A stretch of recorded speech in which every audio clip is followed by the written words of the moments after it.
എല്ലാ വിദ്യാർത്ഥികൾക്കും പുതിയൊരു വീഡിയോയിലേക്ക് സ്വാഗതം.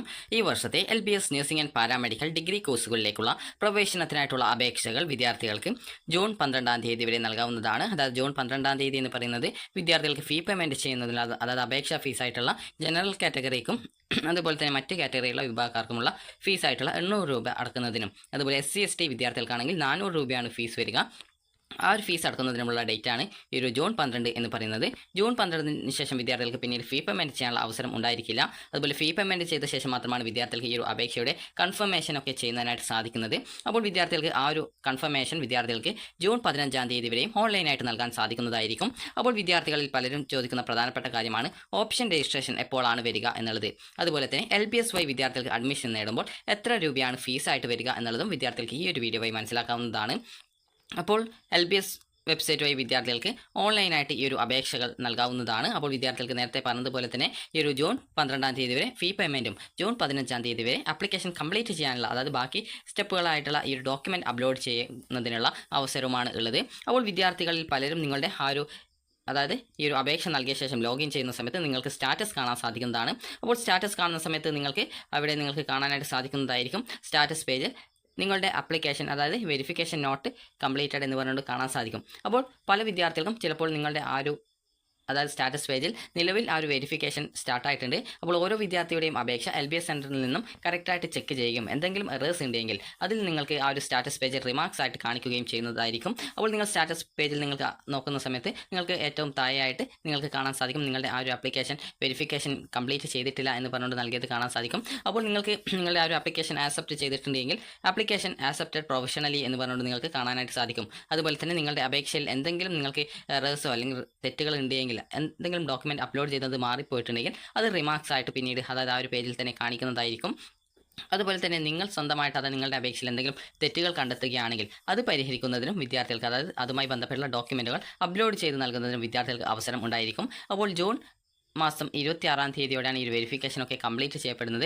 അപ്പോൾ അതുകൊണ്ട് തന്നെ വിദ്യാർത്ഥികൾക്ക് ഏകദേശം ജൂലൈ 2-ാം തീയതിക്കുള്ളിൽ നിങ്ങൾക്ക് ഈ ഒരു ടെൻറ്റേറ്റീവ് അലോട്ട്മെൻറ്റ് ഷെഡ്യൂൾ പ്രകാരം വിദ്യാർത്ഥികൾക്ക് അപേക്ഷയിലെ എഡിറ്റിങ്ങുകൾ, അതായത് എന്തെങ്കിലും തെറ്റുകൾ ഉണ്ടെങ്കിൽ അത് തിരുത്തുന്നതിനുള്ള അവസരം ഉണ്ടായിരിക്കുന്നതാണ്.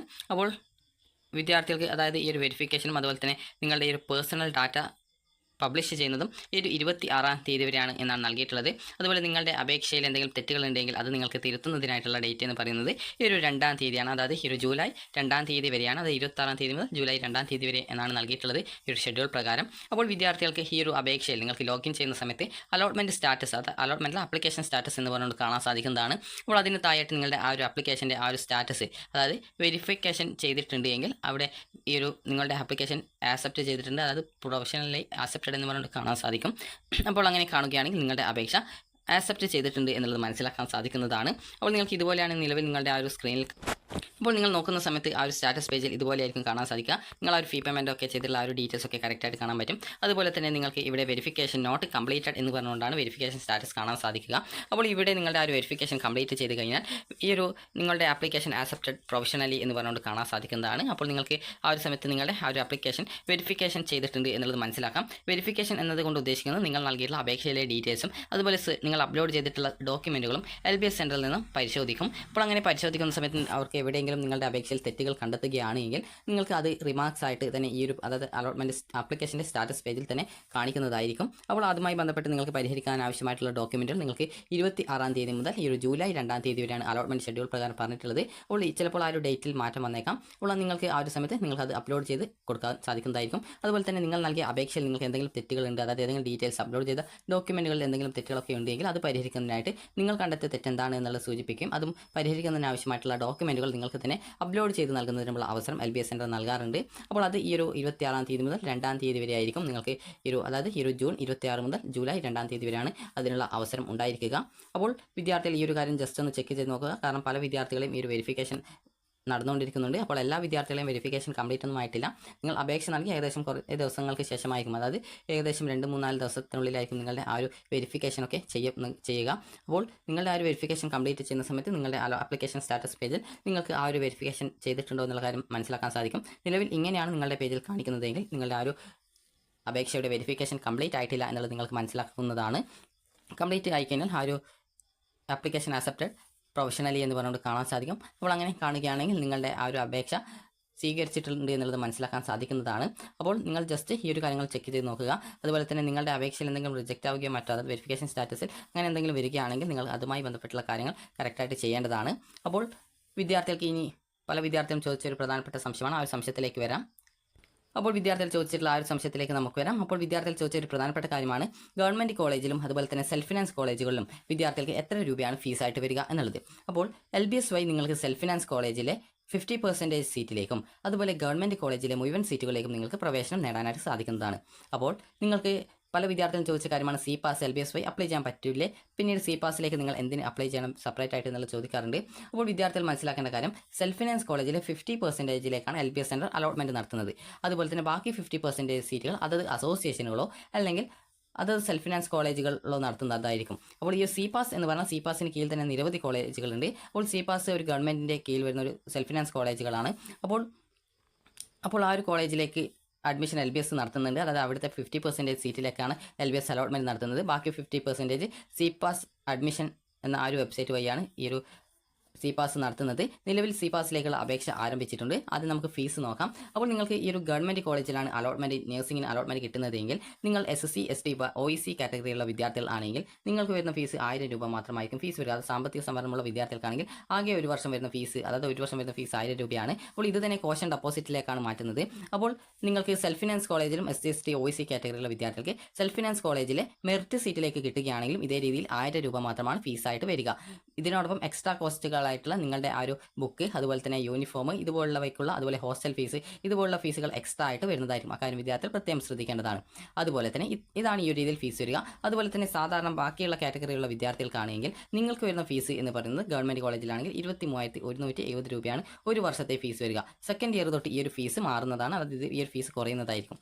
അപ്പോൾ ഈ ഒരു രീതിയിൽ അതുപോലെ തന്നെ നേരത്തെ പറഞ്ഞതുപോലെ തന്നെ യൂണിഫോം ബുക്ക് ഹോസ്റ്റൽ ഇതുപോലുള്ള എക്സ്പെൻസുകൾ സെപ്പറേറ്റ് ആയിട്ട് വരുന്നതായിരിക്കും. അപ്പോൾ ഇതാണ് നിങ്ങൾക്ക് വരുന്ന ഫീസ് എന്ന് പറയുന്നത്. അപ്പോൾ നിങ്ങൾക്ക് വരുന്ന ഫീസ് എന്ന് പറയുന്നത് OEC SC ST വിദ്യാർത്ഥികൾക്ക് 1000 രൂപയാണ് ഫീസ് വരിക. നിങ്ങൾ ജനറൽ കാറ്റഗറിയിലുള്ള വിദ്യാർത്ഥികൾ ആണെങ്കിൽ 23,170 രൂപയാണ് ഫീസ് വരിക. അപ്പോൾ ഇതാണ് നിങ്ങൾക്ക് വരുന്ന ഫീസ് എന്നുള്ള കാര്യം നിങ്ങൾക്ക് മനസ്സിലായിട്ടുണ്ടാകും.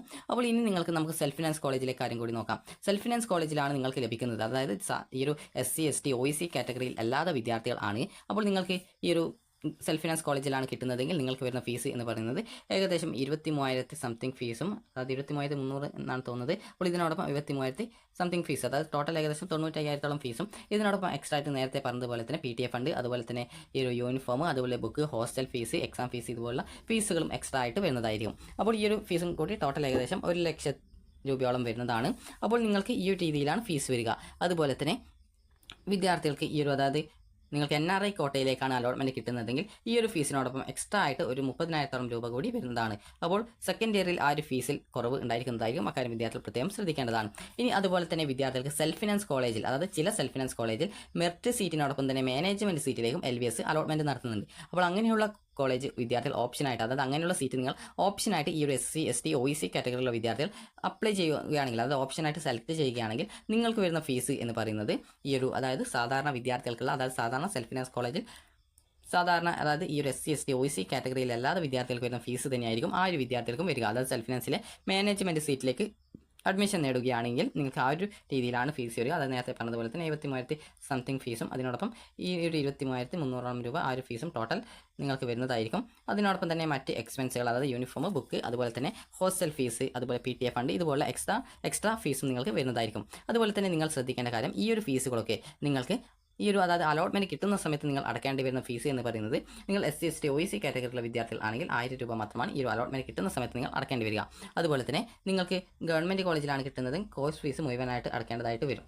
അതായത് 23,170 രൂപ വിദ്യാർത്ഥികൾ ആ ഒരു കോഴ്സ് ഫീസ് മുഴുവനായിട്ട് ഗവൺമെൻറ് കോളേജാണ് കിട്ടുന്നതെങ്കിൽ അടയ്ക്കേണ്ടി വരും. അതുപോലെ തന്നെ മറ്റ് ഈ ഒരു അതായത് നിങ്ങൾക്ക് ഈ ഒരു സെൽഫ് ഫിനാൻസ് കോളേജിലാണ് കിട്ടുന്നതെങ്കിൽ 25,000 രൂപ വിദ്യാർത്ഥികൾ ടോക്കൺ ഫീ പേയ്മെൻ്റ് ആയിട്ട് അടയ്ക്കേണ്ടി വരും. ബാക്കി ഫീസ് നിങ്ങൾ അഡ്മിഷൻ ടൈമിലാണ് അടയ്ക്കേണ്ടതായിട്ട് വരിക. ഇതേ രീതിയിൽ തന്നെയാണ് SC ST വിദ്യാർത്ഥികൾക്കാണെങ്കിൽ വരിക. നിങ്ങൾക്ക് സെൽഫ് ഫിനാൻസ് കോളേജിലെ മാനേജ്മെൻറ്റ് സീറ്റിലേക്കാണ് SC ST OEC കാറ്റഗറിയിലുള്ള വിദ്യാർത്ഥികൾക്ക് ആ ഒരു മാനേജ്മെൻറ്റ് സീറ്റിലേക്ക് കിട്ടുകയാണെങ്കിൽ ഈ ഒരു സെയിം ഫീസ് ആയിരിക്കും. അതായത് ആദ്യം 1000 രൂപ മാത്രമേ അടയ്ക്കേണ്ടി വരുള്ളൂ എങ്കിലും വിദ്യാർത്ഥികൾക്ക് പിന്നീട് വരുന്ന ഫീസ് ഈ ഒരു അതായത് ബാലൻസ് ഫീസ് ആയിട്ടുള്ള അതായത് ഏകദേശം 95,000 രൂപയിൽ നിന്നും ബാലൻസ് ആയിട്ടുള്ള 1000 രൂപ കുറച്ചുള്ള ബാക്കി ഫീസ് നിങ്ങൾ അഡ്മിഷൻ ടൈമിൽ അതായത് മൊത്തമായിട്ട് അടയ്ക്കേണ്ടതായിട്ട് വരും. നിങ്ങൾക്ക് ഗവൺമെൻറ് കോളേജിൽ അതായത് സെൽഫ് ഫിനാൻസ് കോളേജിലെ മെറിറ്റ് സീറ്റാണ് കിട്ടുന്നതെങ്കിൽ നിങ്ങൾക്ക് 1000 രൂപ മാത്രമാണ് ഫീസ് വരിക. മാനേജ്മെൻറ്റ് സീറ്റാണെങ്കിൽ നേരത്തെ പറഞ്ഞതുപോലെ തന്നെ സാധാരണ വിദ്യാർത്ഥികൾക്ക് സെൽഫ് ഫിനാൻസ് കോളേജിൽ എത്ര രൂപയാണ് ഫീസ് ഫീസ് വരുന്നത്, ആ ഒരു ഫീസ് തന്നെയാണ് നിങ്ങൾക്കും ഫീസായിട്ട് വരിക. അപ്പോൾ വിദ്യാർത്ഥികൾക്ക് ഈ ഒരു അഡ്മിഷൻ നേടുന്ന സമയത്ത് സെൽഫ് ഫിനാൻസ് കോളേജിൽ നിങ്ങൾ ആ ഒരു ഫീസ്, അതായത് നിങ്ങൾക്ക് എത്ര രൂപയാണോ ഫീസ് നിങ്ങൾക്ക് അവിടെ പറയുന്നത്, ആ ഒരു ഫീസ് നിങ്ങൾ അഡ്മിഷൻ ടൈമിൽ തന്നെ മൊത്തമായിട്ട് നിങ്ങൾ അടയ്ക്കേണ്ടതായിട്ട് വരും. കാരണം ഗഡുക്കളായിട്ട് കോളേജുകൾ അടക്കാനായിട്ടുള്ള അവസരം നൽകാറില്ല. ആ ഒരു പൈസ മൊത്തമായിട്ട് അടക്കണം എന്നാണ് മുൻവർഷങ്ങളും പറഞ്ഞിട്ടുണ്ടായിരുന്നത്. കാരണം പല വിദ്യാർത്ഥികളും ഗഡുക്കളായിട്ട് അടക്കാൻ സാധിക്കുമോ എന്നുള്ളത് ചോദിക്കാറുണ്ട്. അപ്പോൾ അങ്ങനെ സാധിക്കുന്നതല്ല. അപ്പോൾ അലോട്ട്മെൻറ്റ് കിട്ടിക്കഴിഞ്ഞാൽ ടോക്കൺ ഫീ പേയ്മെൻറ്റ് ചെയ്യുകയും പിന്നീട് അഡ്മിഷൻ ടൈമിൽ വിദ്യാർത്ഥികൾ ആ ഒരു ബാക്കി ഫീസ് എത്രയെങ്കിലും ഉണ്ടെങ്കിൽ ആ ഒരു ഫീസ് കൂടി അഡ്മിഷൻ ടൈമിൽ അടക്കേണ്ടതായിട്ടും വരികയാണ് ചെയ്യുക. അപ്പോൾ ഇതാണ് ഈ ഒരു ഫീസിൻ്റെ കാര്യത്തിൽ വരുന്നത്.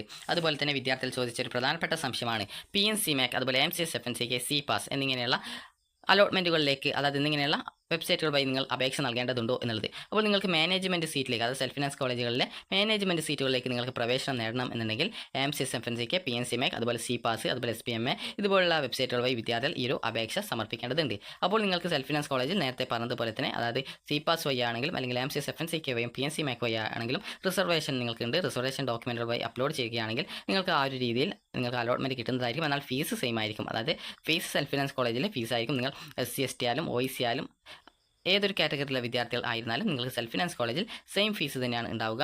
അപ്പോൾ വിദ്യാർത്ഥികൾക്ക് ഈ ഒരു വീഡിയോ ഉപകാരപ്രദമായിട്ടുണ്ടെന്ന് കരുതുന്നു. ഉപകാരപ്രദമായിട്ടുണ്ടെങ്കിൽ ലൈക്ക് ചെയ്യുക, ഷെയർ ചെയ്യുക. അതുപോലെ എന്തെങ്കിലും സംശയമുണ്ടെങ്കിൽ താഴെ കമൻറ്റ് ചെയ്യുക. Thank you for watching. അതുപോലെ തന്നെ CPAS-ലേക്കുള്ള അപേക്ഷ നിലവിൽ ആരംഭിച്ചിട്ടുണ്ട്. അപ്പോൾ അപേക്ഷ നൽകാൻ താല്പര്യപ്പെടുന്ന വിദ്യാർത്ഥികൾ CPASadmissions.com വെബ്സൈറ്റ് വഴി നിങ്ങൾക്ക് അപേക്ഷ നൽകാവുന്നതാണ്. അല്ലെങ്കിൽ നിങ്ങൾക്ക് ഗൂഗിളിൽ നിങ്ങൾക്ക് CPAS എന്ന് സെർച്ച് ചെയ്ത് കഴിഞ്ഞാൽ തന്നെ CPAS-ൻ്റെ ആ ഒരു വെബ്സൈറ്റ് നിങ്ങൾക്ക് ലഭ്യമാകുന്നതായിരിക്കും. അപ്പോൾ വിദ്യാർത്ഥികൾക്ക് ഈ ഒരു വീഡിയോ ഉപകാരപ്രദമായിട്ടുണ്ടെങ്കിൽ ലൈക്ക് ചെയ്യുക, ഷെയർ ചെയ്യുക. താങ്ക്